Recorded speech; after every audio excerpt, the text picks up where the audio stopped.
রংপুর বিভাগের জনবহুল এবং জনপ্রিয় রেল স্টেশন এর মধ্যে গাইবান্ধা রেলওয়ে স্টেশন অন্যতম।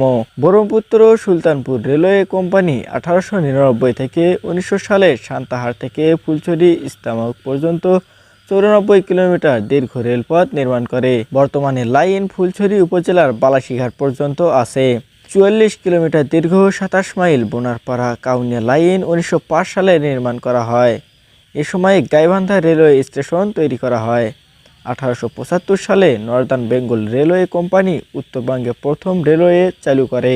1900 সালের পূর্বে একটি মিটার গেজ রেলপথ পার্বতীপুর থেকে রংপুর কাউনিয়া ধুপড়ি পর্যন্ত এবং সান্তাহার থেকে বগুড়া বোনারপাড়া থেকে ফুলছড়িঘাটে পর্যন্ত সম্প্রসারিত হয়। 1907 থেকে 1909 পর্যন্ত বোনারপাড়া থেকে কাউনিয়া পর্যন্ত রেলপথ যুক্ত হয়। গাইবান্ধা জেলার রেলওয়ে স্টেশনগুলো হচ্ছে বামুনডাঙ্গা, নলডাঙ্গা, কামারপাড়া,